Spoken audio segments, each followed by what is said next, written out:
Hello, it's Miss Amanda. Welcome to you. So I want to read Goldilocks and the Three Bears.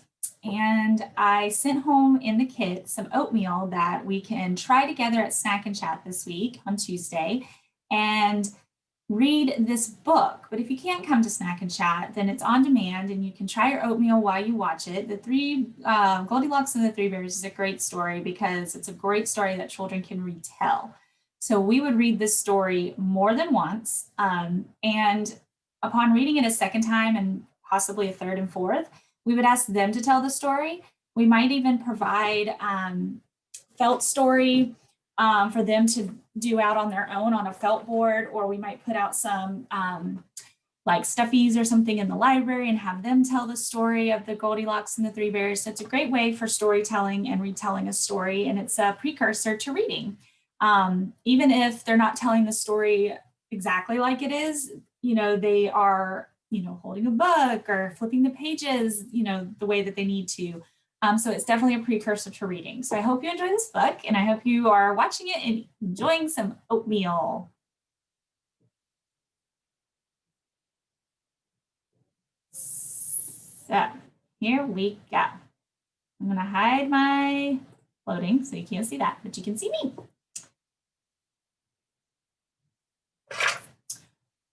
Once there was a little girl with a bright, happy smile and long, curly blonde hair. Everyone called her Goldilocks.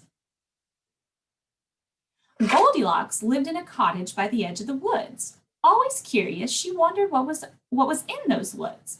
May I go for a walk in the forest? She asked her parents one day. No, said her mother. The woods are too big. You might lose your way. No, said her father. The woods can be dangerous. You might get hurt.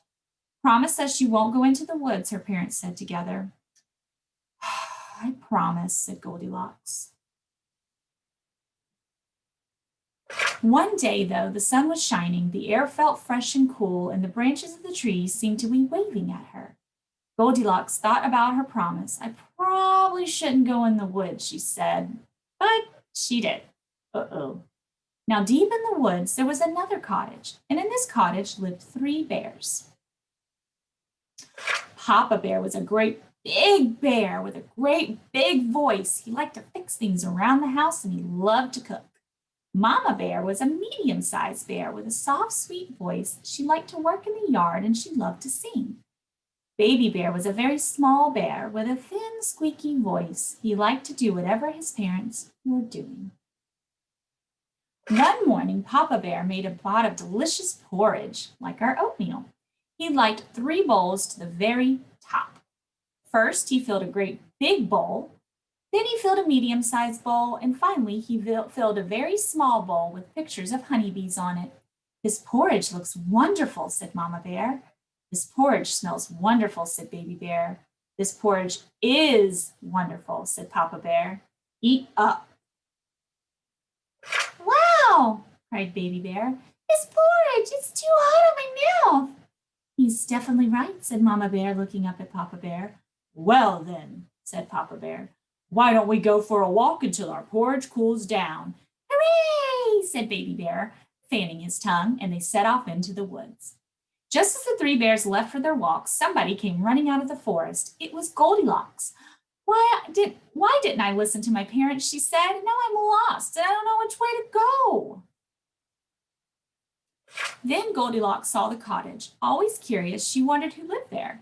She knocked on the door. Hello, she said. Is anyone home? Of course no one was. As she kept knocking, the door swung open. I probably shouldn't go inside, she said. But she did. Do we go into other people's homes without their permission? The first thing Goldilocks saw was a cozy living room in the fireplace and 3 chairs made of wood. One was a great big chair with a tall back and thick arms. One was a medium-sized chair. It glowed in the light and had soft, fluffy cushions. And one was a very small chair with butterflies painted on it. Goldilocks suddenly realized that her feet hurt. This isn't my house, she said, and I probably shouldn't sit in those chairs. But she did. First, she sat in the great big chair. The scratchy wood left splinters on her bottom. Ouch, she said. This chair is too rough. Next, Goldilocks sat in the medium-sized chair. The chair was so slippery she slid right off. Whoops, she said, this chair is too smooth. Finally, she sat on a very small chair. Ah, sighed Goldilocks, this one's just right. Crash, crack! The chair broke all to pieces. Oh, no, said Goldilocks. What have I done? I have to leave. But then she smelled a wonderful smell. Always curious, she followed the smell to the doorway of the kitchen. On a table in the kitchen, Goldilocks saw 3 bowls. The wonderful smell was coming from them. Suddenly, Goldilocks realized she was very hungry. I probably shouldn't taste what's in these bowls, said Goldilocks, but she did. First, she tasted the porridge in the great big bowl. Ow, she cried, this porridge is too hot. Next, she tasted the porridge in the medium-sized bowl. Ew, she said, this porridge is too cold. Finally, she tasted the porridge in the very small bowl. It wasn't too hot and it wasn't too cold. Yum, said Goldilocks. This porridge is just right, and she ate it all up. Now, Goldilocks saw a stairway leading up to another floor of the cottage. Always curious, she wondered what was at the top of those stairs. I probably shouldn't go up there, she said, but she did. At the top of the stairs, Goldilocks saw 3 beds. One was a great big bed that was painted blue. One was a medium-sized bed that was painted red. And there was a very small bed with a blue and red frame. Suddenly, Goldilocks realized that she was feeling very sleepy. I probably shouldn't try these beds, but she did. First, she tried the great big bed. Her head went down with a thunk. Ugh, she said, this bed's too hard. Next, she tried the medium-sized bed. This time, she almost disappeared. She could barely breathe. Said Goldilocks, this bed is too soft. Finally, she tried the very small bed. It wasn't too hard and it wasn't too soft. Ah, said Goldilocks, this bed is just right. And she snuggled under the covers and fell fast asleep. A little while later, the 3 bears returned from their walk. They stopped in surprise when they saw the door open. Oh no, said Mama Bear, someone's been in our house. Be careful, said Papa Bear. That someone could still be in there. The 3 bears tiptoed into the living room. Somebody's been sitting in my chair, grumbled Papa Bear. Somebody's been sitting in my chair, gasped Mama Bear. Someone's been sitting in my chair. Maybe someone broke it all to pieces. They hurried into the kitchen. Someone's been eating my porridge, roared Papa Bear.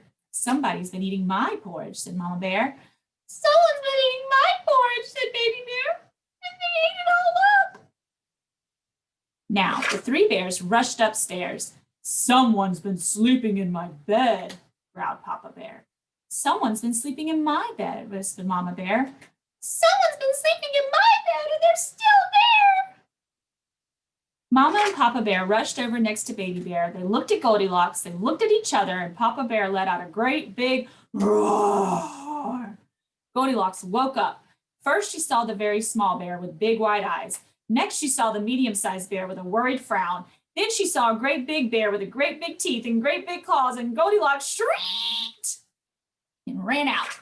Goldilocks jumped out of bed, rushed across the bedroom, leaped down the stairs, ran through the kitchen, raced across the living room, burst out the door. She ran and ran and ran and ran until she was on her own cottage to the trees at the edge of the forest. Her mother and father were standing in the doorway. Goldilocks ran up to them. We've been so worried, she cried. I'm sorry, said Goldilocks. I should have listened to you. But at least you're safe, said her father. Come in the house and I'll make you something to eat. The next day, Goldilocks sat on the front steps again. She could see the forest. The trees seemed to smile at her.